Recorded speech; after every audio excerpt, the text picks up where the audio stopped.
Forgetting you. Terrific. Sorry about that, Charles. All right. Thanks. The time is now 6:30. Members present of the Public Works Committee are Brendan Lang remotely, Carrie Schuffner remotely, Kim Madden in person, David Lorman in person, Don in person, Charles in person. We have a quorum present of the Public Works Committee. Tad? Yeah, so virtual members of the Pedestrian, Bicycle, and Transit Committee include myself, Brad Burkle, Dale Rhodes, Carrie Schiffner, Steve Small, Todd Kalish, Tom Yost, and I see Lisa there in present. And did I hear Kirsten? Yep. So we have a quorum as well. 9 members.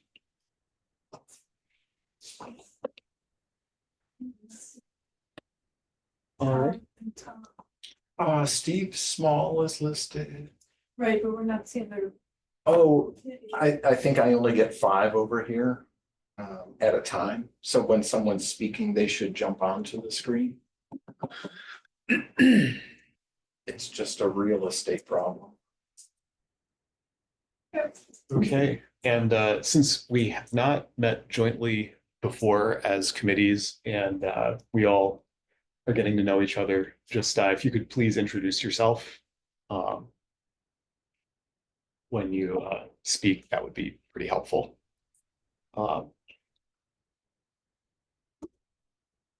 So for the first item on the agenda for Public Works, policy development criteria for traffic calming features. So Brandon, you were the one who requested this be added to Public Works. So if you'd like to speak to that, that would be great. Yeah, I guess I can just kick things off. Thanks, everyone. I think what we were seeing in Public Works side of things was some projects coming through for design and requests for traffic calming. And it was kind of simply left to a vote on whatever committee, Ped Bike and Transit or Public Works, to decide whether or not we should do traffic calming at any specific location. And I think the Franklin Avenue one, I wasn't at the last meeting, but it looks like out the minutes they decided to put it into design for like 5 different locations of intersections. And I realized in other instances when we had a resident come forward with a complaint, we took action, but the action didn't include traffic calming, I don't think. So this was just an idea to kind of start looking at a policy.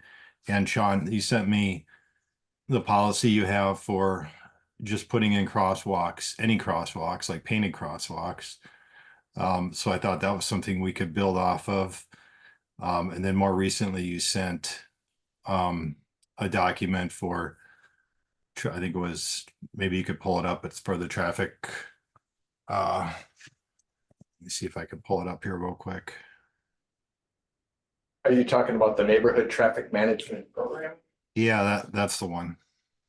Sure. Let me just get that on the screen here. And I usually jump straight to the flow chart of kind of what happens. There is a lot of text that goes with this.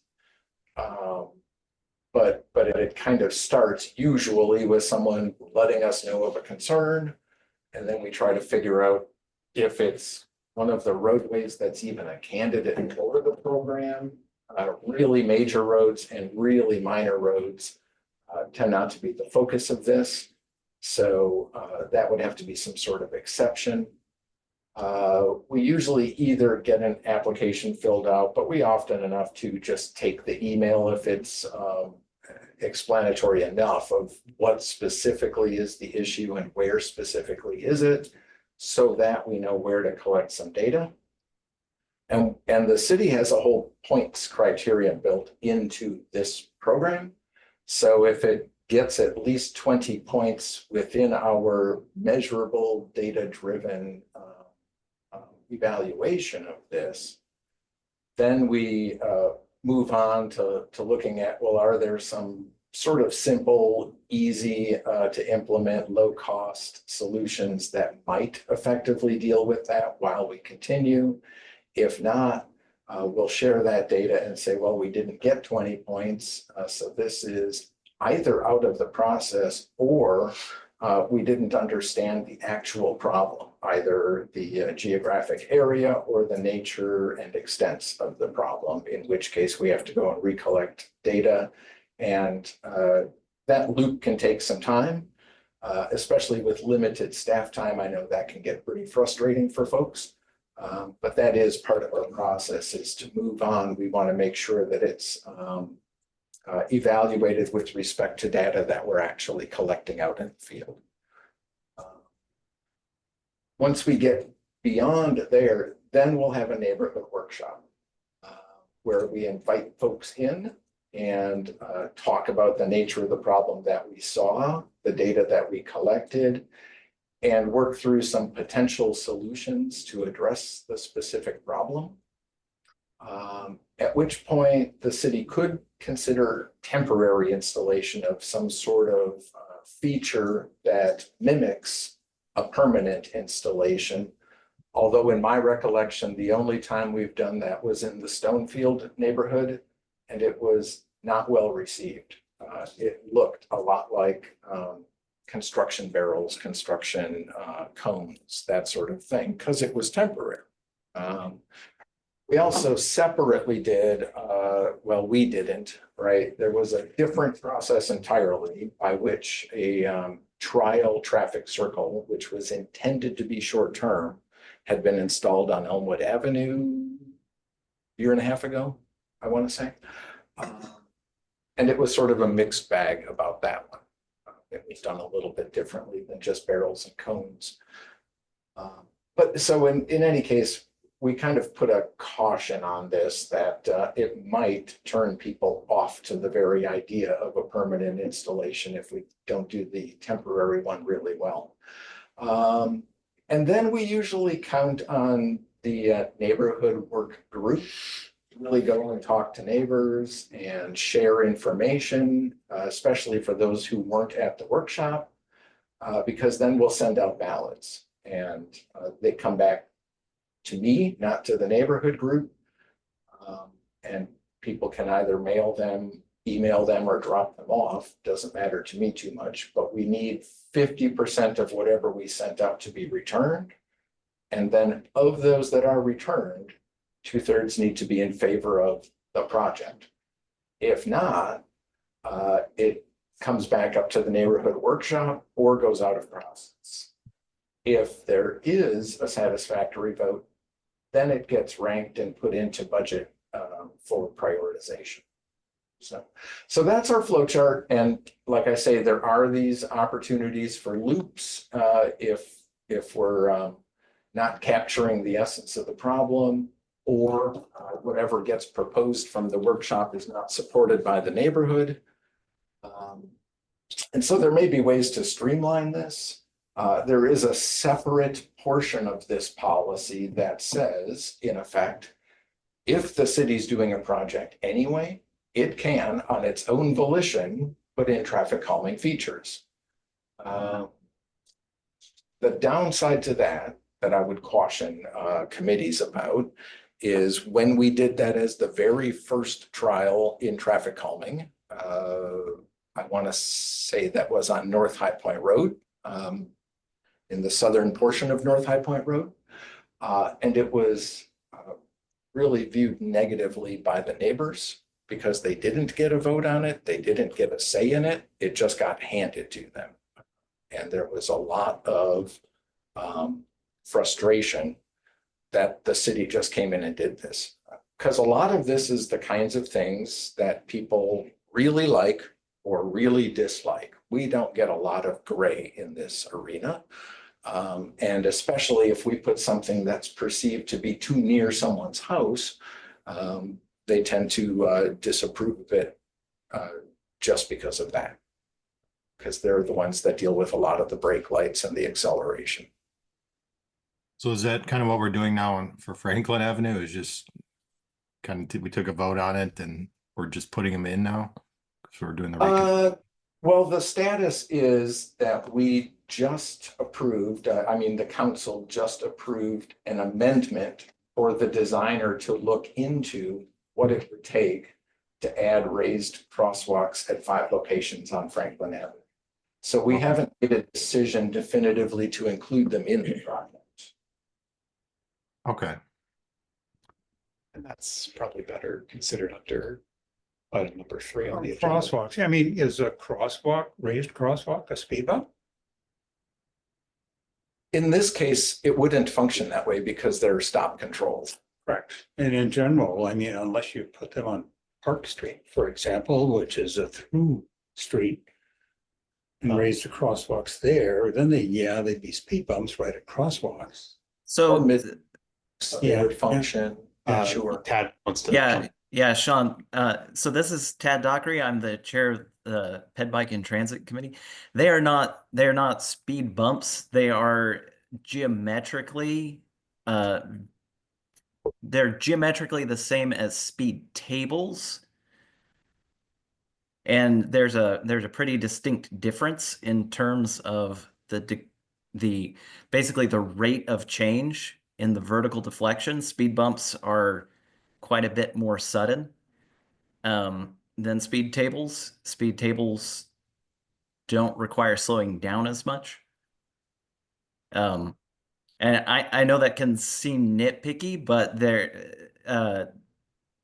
I think the difference is well worth keeping in mind.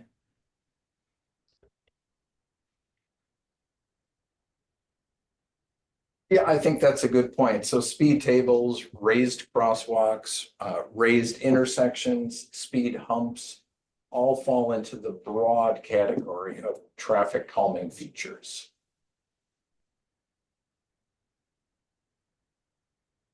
But they do different things, different ways. Carrie has her hand raised. Is that you or me, Charles? Why not both? Oh, okay. Thanks, Tad and Charles. Yeah, I just wanted to kind of point out that I would say that this is one methodology, right, that Public Works uses. But then in terms of like street design, we have our complete streets policy. And that's where every time there's a new project, I think we're always looking at it from multiple viewpoints, right? Like cars, pedestrians, bicycles, like we're looking at it.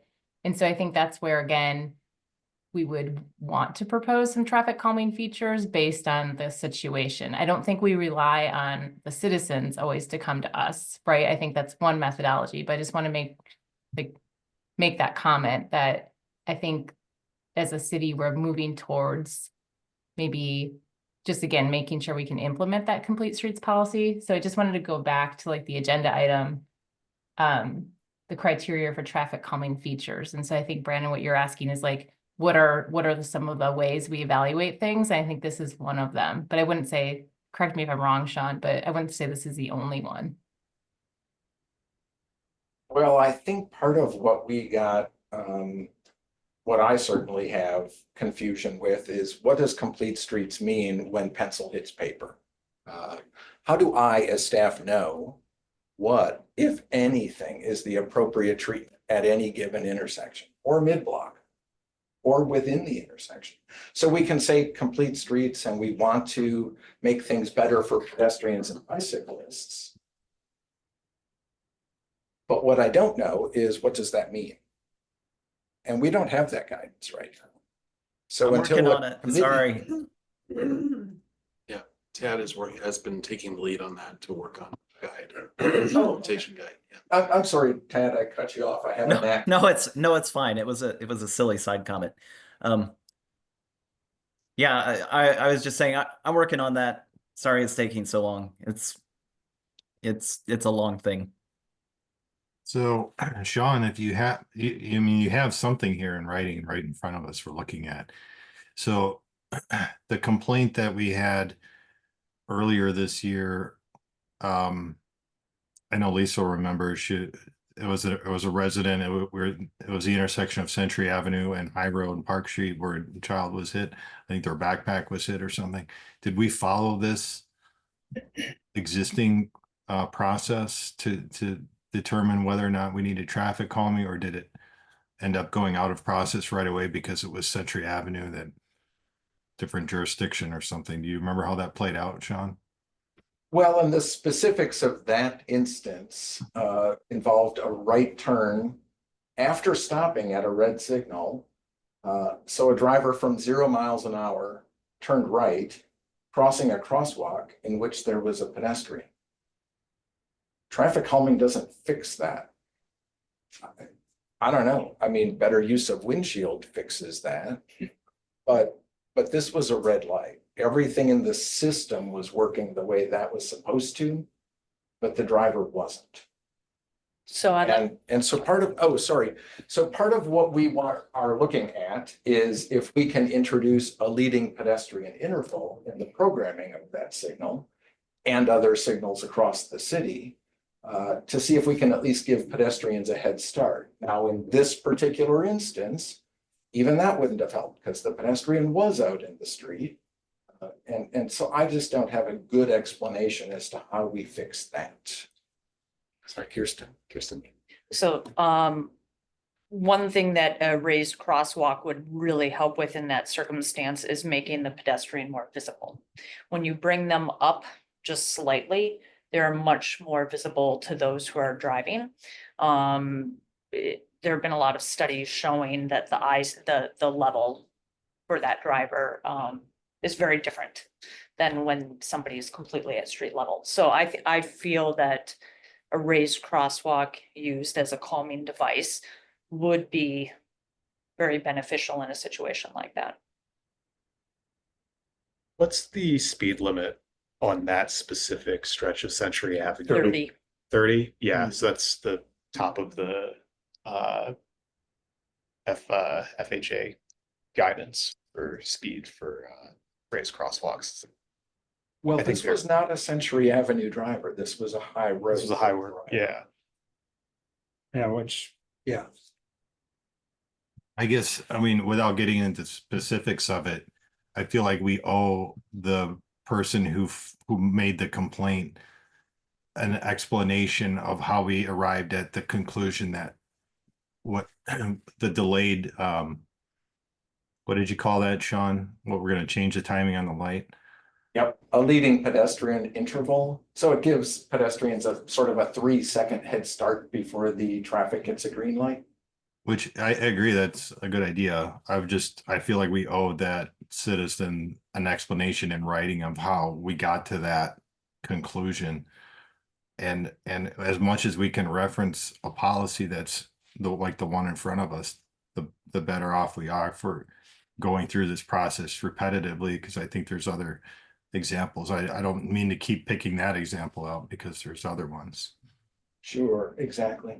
So, and so Ted, you referenced working on a book, and from what I heard from Kirsten, then making pedestrians appear 6 inches taller than they otherwise would be has benefits. Is that true everywhere then?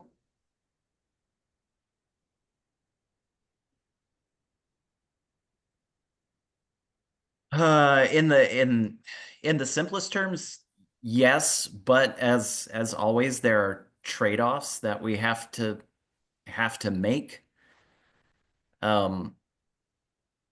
Because it is still vertical deflection. So we have to consider the impact of the vertical deflection across all the other things we want that facility to do. High Road and Century specifically is, of course, possibly the worst model. We are going to have to really get into the weeds on that one, and dig into what we want to do there. But in general, I don't want to put you on the spot. I understand. Yeah. Policies cover 80 or 90% on a good day, but Yeah, exactly. So related to that, the neighborhood traffic management program, this is specifically for when a private citizen contacts with a complaint, right? This is not how we necessarily do it internally for city initiated. We have, even for city initiated things, after our first foray that did not go so well, Okay. looked at points regardless. We That makes didn't sense. have to do the neighborhood workshop or the vote or any of that stuff, but we did want to know that we had an identified problem, a proposed solution, and it was significant enough that it was worth bumping, up in the budget, if that makes sense. Yeah, that makes sense. No, that's good to know. Todd has his hand up. Hi, everybody. Can you hear me? Yes. Okay. I'm Todd Kalish. I'm the community member of the Ped Bike and Transit Committee and Alder in District 4. Just a general comment on the flow chart. I'm wondering, I'm not sure if we're kind of taking comments on it or not, but I'm wondering if it might be helpful to include some sort of linkage in this flow chart to our broader, more holistic guidance for the city. So like whatever alternative is chosen that comes out of this process, how is it linked to our comprehensive plan, our strategic plan, complete streets? I think that's always important to make sure that whatever we're doing is linked in some way, shape, or form to the bigger, more holistic guidance that the city has agreed to.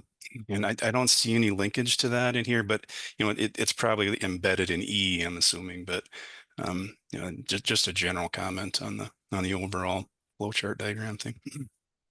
I don't remember when the strategic plan or comp plan were last modified, but I'm willing to bet they were more recent than this, which was, I think, 2006. 2005. Okay, so 5. So this document probably was just not updated in light of newer documents, is my guess. So I think that's a good observation. And if there is a way to explicitly tie it in somehow, that'd be great. This whole thing was just laid out in a pragmatic way. We hear of a problem. Is there a problem? What are we going to do about it? It's probably worth having a broader conversation Yeah. about updating the neighborhood traffic management program in light of subsequent developments, city policy for streets. Yep. I'm raising my hand, Ted. Charles is calling on. Yeah, that works. So if I'm trying to wrap my mind around this conversation, it sounds like what we need to prepare is some sort of guidance for how to implement our complete streets policy. One, when the city is doing road projects or projects that include the road, such as the water main replacement on Lake Street, or when the city's building new roads. 2, when development leads to new roads being built. And 3, when a constituent or a group of constituents raises an issue. Are there any other scenarios? County, Century Avenue, for example. Okay, so when the county's working on a project too. I think we should add that as well. If we're going to give them input, we give them input. We did on the bridge, obviously, and we could give them input on Century Avenue. And I think, Tad, your implementation guide, once it's available as a draft, I think that could be a really good start. But I want to make sure that whatever mole we're whacking, there's some sort of consistency throughout.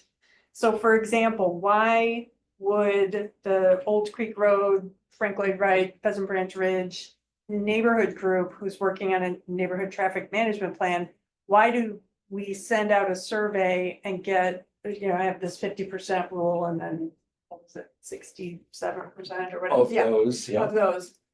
Why do they need to have that happen if the city does not? Yeah. A new development I could see because you don't have the neighbors yet, but if the city is going to do something like on, let's say you did it on Lake Street, why would the neighbors there not need to be surveyed? So, and is that too high a threshold? I mean, I totally understand the reason for not wanting to go forward with some improvements if there's a good chance that neighbors overwhelmingly won't want that done. Like, we can't act just because a few people have brought it up, but I think we need to have some sort of consistency across the board. And I like Alder Collish's suggestion of making sure that we're tying this flow chart and its purpose of a neighborhood traffic management plan back to our complete streets policy and comprehensive plan. Yeah, the one thing I can add about the vote is we have had votes that failed. We have had votes that were very, very close. And we thought we had a sense from the neighbors that they were in favor of this. But when push came to shove at blind vote time, we found out that they did not support the exact proposal that we were putting forth.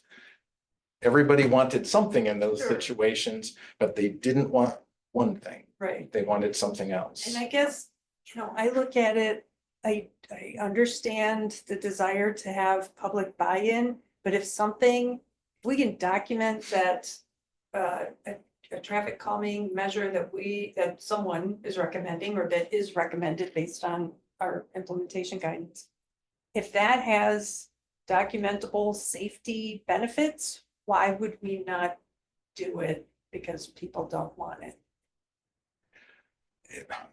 For example, and I'll give you an example. Yeah. Yeah. When the crosswalk, when the flashing beacon, when that goes in on Pheasant Branch Road at Gaylord Nelson, when that goes in, it might flash lights that will be, annoying to the people who live on at that intersection or just that corner basically, and on Pheasant Branch.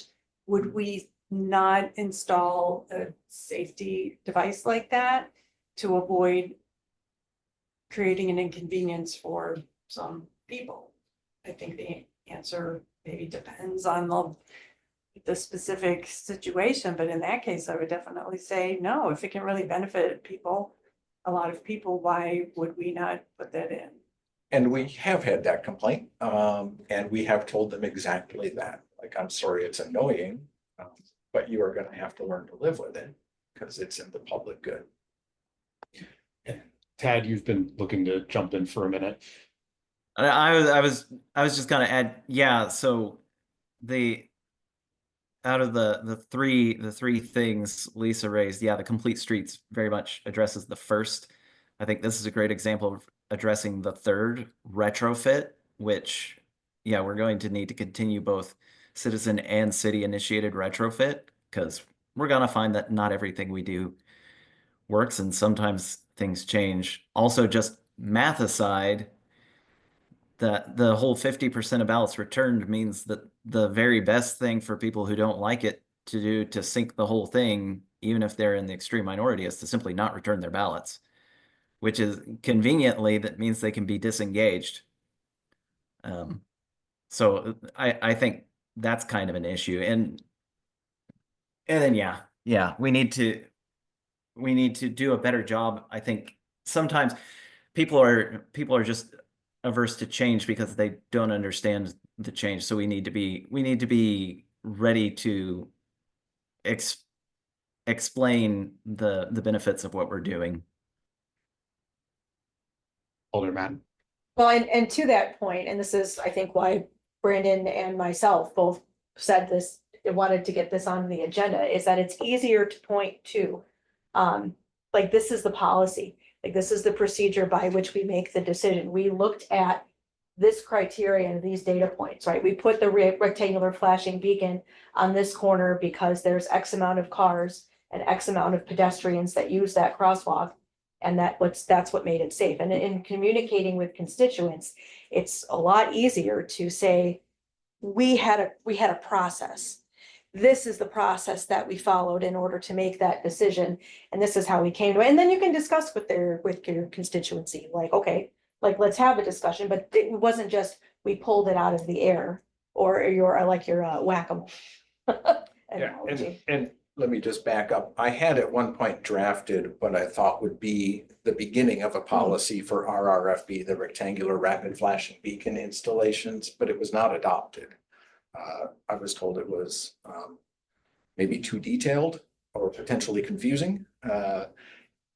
I thought I would know how to use it, but I can understand if there wasn't buy-in. So we do not, in fact, have a policy guiding that. We have I think there's a general feel and there's some evidence, that staff and police can bring to the table. But it's not that kind of documented black and white data-driven process. Tad, I have a question for you.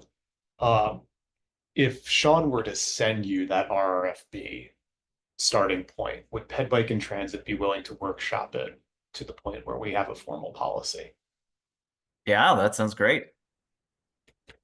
Oh, I can send that over. All If I right. find it. It's been a while. Because I know apportioning those every year gets interesting. Yeah. And then it's 7 o'clock now, and we have 2 items left on the agenda. So would there be any objection to moving on to item number 2, or item number 3, excuse me, policy development criteria for raised crosswalks? Go back to my agenda here.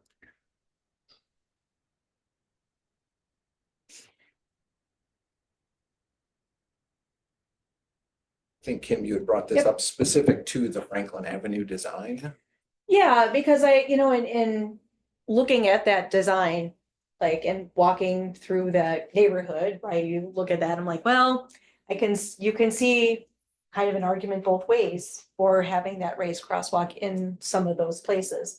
But they are stop control, right? So what criteria are we looking at to decide, okay, if something is already stop controlled, do we also need a raised crosswalk? Is it important that there's a bike lane that goes across the street as well? Do we need to have additional signage? Like it's easier for us as a body to have a policy that says, if this, then that, right? If there's already a 4-way stop, do we need a crosswalk? And if it says, yes, we should put a raised crosswalk there, is it because of traffic, right? The amount of traffic that goes through? Is it the number of pedestrians? Is there the fact that there's a school or a pool or a other public facility there? I think that we need to have some sort of basis by which we say, yes, this is where we want to put this kind of a crosswalk, as opposed to, well, let's try it. I again. It's a mole. Wow. Yeah. So, Well, then you get some consistency built in. Yes. right. Right. So as an obligate pedestrian, I have a very definite opinion on this, and that's that 4-way stops do nothing. Stop control, as Kirsten mentioned, the primary benefit of these raised crossings is making pedestrians more visible. Stop control does not do a very good job of encouraging motorists to look for pedestrians who are about to enter the crosswalk, nor does it do a good job of stopping them from blocking the crosswalk, which happens probably 50% of the time. And then about another 50% of the time, they do not back up. It's extremely frequent in my experience to have people look at you and just sit there completely blocking the crosswalk. So having that vertical deflection there to remind them even just a little bit that their car's moving up. Oh yeah, there's stuff here. That's super important to me. From a more technical standpoint, to my mind, the raised crosswalk is the expedient implementation of the better continuous sidewalk. And a continuous sidewalk is used to stress that the pedestrians in that area have the right of way over motorists. Motorists tend to assume that they always have right of way over pedestrians, which is not the case by Wisconsin traffic law. But in this case, for example, along Park Lawn is designated as a collector. So I am assuming that for the pedestrian traffic, even though it's a little bit silly, but it does go right by the high school and the pool and the middle school, that it's therefore also the collector for pedestrians, and that therefore pedestrians walking along Park Lawn have definitive priority over people entering from the side. That's also why it parallels the other location that so that's why the two paralleling Park Lawn. That's also the underlying reason for the one paralleling Branch. Again, Branch is designated as a collector. So pedestrians walking along Branch have definitive priority over motorists entering Branch. The other location that we went with was Park, in the same kind of paralleling north-south thing, and that's Mark and I have a slight disagreement on this. Mark is more for it than I am. I'm kind of fine. But so the reason for that is, as Mark points out, a certain amount of confusion and treatment of Park itself in the same fashion as a collector, even though it's designated as a local. So by having those, we remind people that, again, pedestrians have the definitive priority in that north-south direction. Yeah, that I feel like that middle Park requires probably, in my reckoning, a more thorough discussion at a later time. But so that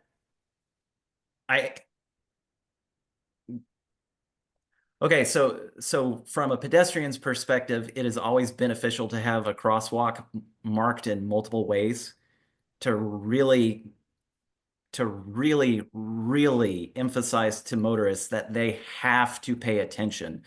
We are making very, very minimalist facilities and then expecting them to behave like professional drivers, and they are not. They spend less than 5% of their week driving. And then from a technical standpoint, we would want to put these raised crosswalks anywhere we want to give the pedestrians definite priority. So at a collector local intersection, it would parallel the collector and cross the locals. At a mid-block, for example, it would be anywhere where we're saying that at a mid-block crossing, it would be anywhere we want to establish like an additional pedestrian corridor that's kind of crossing that motor vehicle corridor, to really emphasize that this is a place for pedestrians. So a good example there could be crossing Park on, I mean, it's an angle, so it is tricky, but it'd be crossing Park for the Conservancy Trail. We may not need that there because it has the mid-block island. It's just, a convenient example of that kind of establishment. Talk your ears off. Somebody else go. Okay, this is Kirsten. So Minneapolis has adopted raised crosswalks and painted crosswalks all over the city, Bryant Avenue being the largest, most recent project. And I think I sent you pictures of the Bryant Avenue one a couple months ago, but I'll find them and can share them with everybody. but it may be beneficial for us to look at Minneapolis's policy on this because they are platinum rated. And one of the most bike pedestrian friendly cities in the US. And they've put a lot more effort into the pedestrian side recently than just the cyclist side.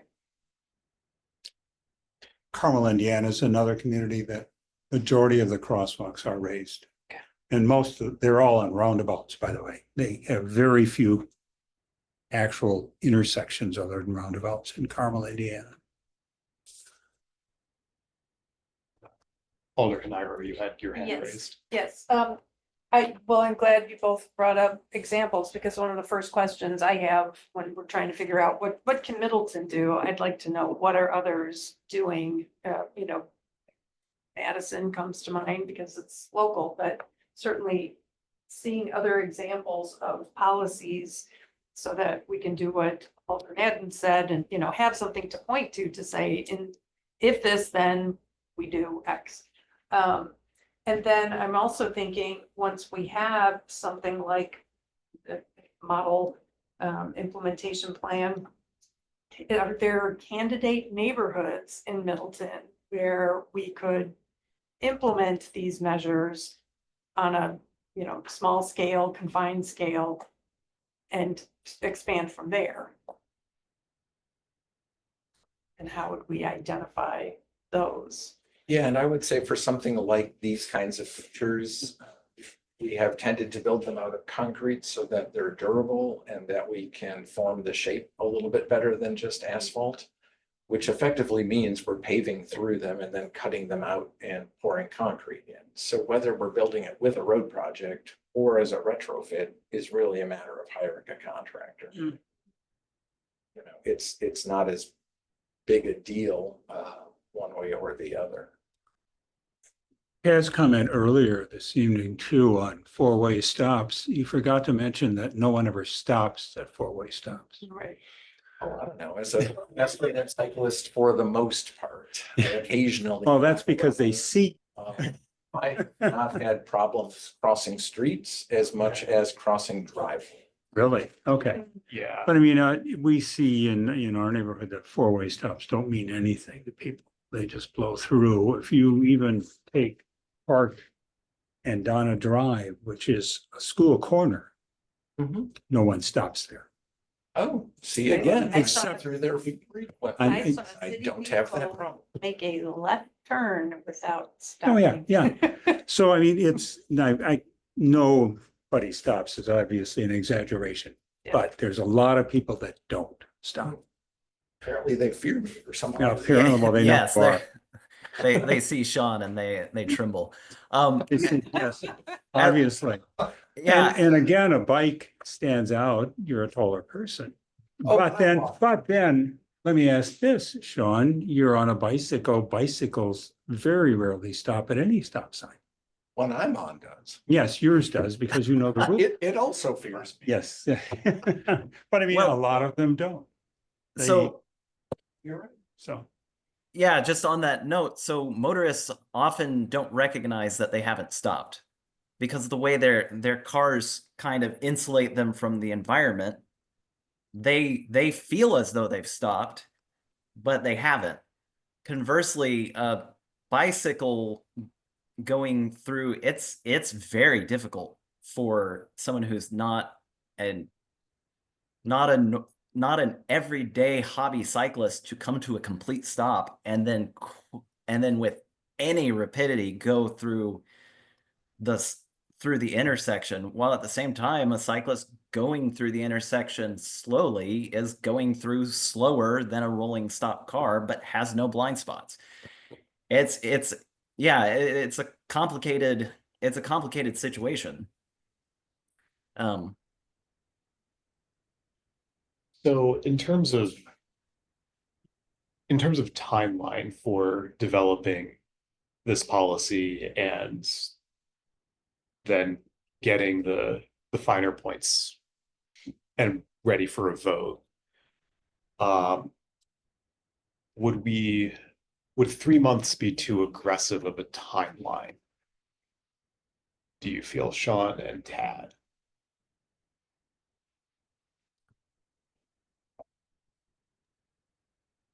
It always depends what else is going on in my kingdom. And right now there's a lot going on. Yeah. With developments and trying to keep up with them, it is taxing our staff. Sean, quick question. The existing neighborhood traffic management program that's dated with a revision date of 2015, is that current policy right now? It is, yes. So it was adopted in 05. It was revised slightly in 15, only to add a section about how do we take these things back out when the neighbors have changed over and no longer want them? Because So I guess why aren't we just using this, or why are we reinventing this whole thing? it's maybe not as applicable to some of these things like a raised crosswalk that, we're not going to meet points requirements on many of these things, right? So there's an impression that we could do better than we are doing, but I don't know exactly how to measure that. It isn't going to show up in speed. It isn't going to show up in crashes. It isn't going to show up in, some of these other things that we're measuring to try to slow traffic down, which is really what traffic calming was all about. So you're saying if we follow this current one, the complaints that we're getting wouldn't go anywhere? It just has a blind spot for this kind of thing. Because this, like raised crosswalks at a stop sign, would not be about slowing cars down. Wouldn't show up there once for all practical purposes. And Unless we had crashes, but we really don't. Well, and I think that's what we want is no crashes. And as we have more cars and bigger cars and faster cars on our streets, we want to make sure that we still have no crashes. So I get why the point system is based on things like that, but we don't want to be reactive to things. We want to make sure we're building a good pedestrian, bicycling, transit, and auto infrastructure that will keep us from having crashes. Sure. Well, and some of the other points are volume of traffic, volume of pedestrians, because where there are more conflict opportunities, there's a higher likelihood of a conflict. But we can look at crashes or at least crash rate then too to see if there's a real spike in priority here or problem here. Not that we're waiting for crashes to do something. Most of the traffic calming features we've put in aren't related to crashes. They were related to speed. So it's very, very infrequent that we'll have a recorded or a crash report involving a pedestrian or bicyclist. It's a rare thing. And that's a good thing. That's very good. We're dealing at a whole different level than some big cities, where like Madison and Sun Prairie have actual problems. But we want to feel good too. Oh, sorry. What I like about this document is that it doesn't point us to like a traffic calming or a raised crosswalk right away either. If the criteria isn't met for that, it gives the alternative solutions like a temporary radar speed trailer and other ideas. So going back to your point, maybe we need to tweak the criteria a little bit to include, pedestrian volume or something like that. But I do think it's a good starting point, or it's already something in place that maybe just needs a revision. Yeah, it's a good starting point. But we just for the raised crosswalk issue, that's going to keep coming up until we figure out a policy for them. And so I'm looking the suggestion of I'm sorry, I'm blanking on Kirsten. Kirsten's suggestion and Kim's suggestion, or excuse me, Don's suggestion of cities to look at for the outlines of a raised crosswalk policy, which we can then further workshop over, maybe 6 months, come back, have a policy ready to adopt and incorporate into our complete streets and neighborhood traffic management plan for those. Tad, was that something you had something you wanted to say? And Yeah, I was actually just gonna clarify. So when you're asking for the 3-month time frame specifically, you're talking about developing the raised crosswalk policy specifically? yeah, raised crosswalk specifically. Yeah, I think from my end, 3 months sounds fine. And then we can work with Sean as needed. Okay, so Sean, 6 months sounded like it was going to be better for you because of contractor everything. Well, 6 months is also worse for me because I'm retiring in April. Oh, And yeah. so 3 months is hard, 6 months is not possible. It's just part of life too. Yeah. Congratulations. Yeah. Wow. Congrats, Sean. You know, so there's gonna be, I think there's gonna be a transition, there's gonna be some trade-offs in that transition about what we can or can't do. So this is absolutely worth pursuing. I'm just not committal to a timeline about Okay. how to do that or when exactly it'll get done.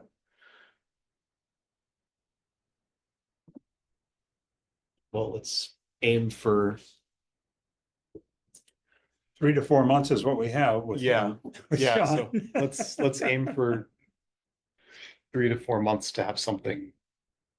And we'll hopefully hit that. And if we don't hit it, then it'll be longer and something that we'll continue to work with your successor. Yeah, exactly. And it'll be a help the more we can get done first, I would say. Yeah.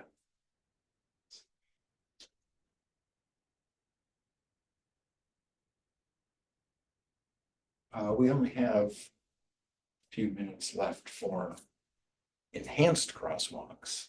Is the next, unless there's something still to cover on this one. Tad, did you want to go to enhanced crosswalks? Yeah. So the enhanced crosswalks, this is something that Mark brought up as well. Not every crosswalk needs to be raised, but we do need to generally pay a bit more attention to our crosswalk treatments. So like it says, initial discussion, I always think of the federal highways proven safety countermeasures. It's called a specific countermeasure. It's called systemic application of multiple low-cost countermeasures that stop controlled intersections. It's a very long way of saying that in general, the more treatments you use at intersections, whether for cars or pedestrians, the more likely people are going to pay attention to them. There's also a related safety measure, crosswalk and visibility enhancements. Some of this stuff we're already doing. The classic sign in the middle, if we could get more of those, that'd be nice. Additional, yield to pedestrian kind of signs, that kind of thing.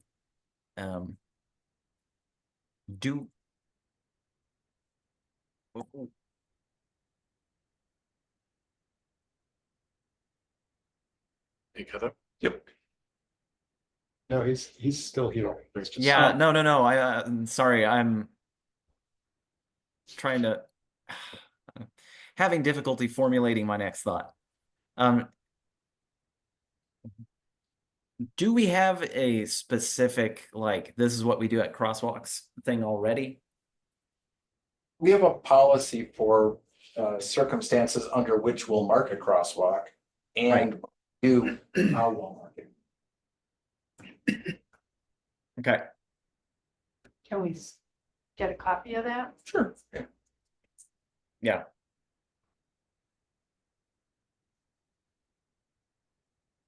Can I ask a question of Ted? Yeah. Ted, have you seen any research, we've brought up paint, green paint is a possibility. Have you seen any research about the effectiveness of different colors of paint?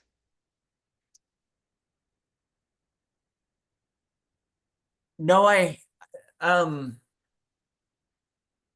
haven't seen anything that's like blue does this and orange is like this. In general, from what I understand, all the research is about just using paint at all. So the latest edition of the MUTCD recommends limiting, again, green exclusively to what you might call cross rides, places where there will be bicycle traffic because of its association with it. It's about consistency and making things obvious, right? The other thing, though, that the new edition of the MUTCD allows, I haven't looked at it in a bit, so I believe this is still with great caution, is the use of decorative color within a crosswalk. I feel like this would be put in the general category of gateway treatments or that kind of thing. Intersection repair, if you've ever heard of that concept, where a community will come and paint an elaborate design at an important intersection. There is some evidence that that kind of thing tends to slow vehicles down. There's something that's very clearly telling them, hey, there's lots of people here and they care. So you need to pay attention. Relatedly, it's not necessarily the color of the paint, but as a temporary tactical measure, using paint to make temporary curb extensions more visible, that does have an effect, though it's, best combined with vertical elements and that kind of thing. As with many other things, it's best used not on its own, but in combination. Okay, thank you. Mm-hmm.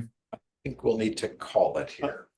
We have another meeting starting at 7:30. Yeah, It Kirsten. will be a 1 minute. 1 thing, minute? Okay. 1 minute thing.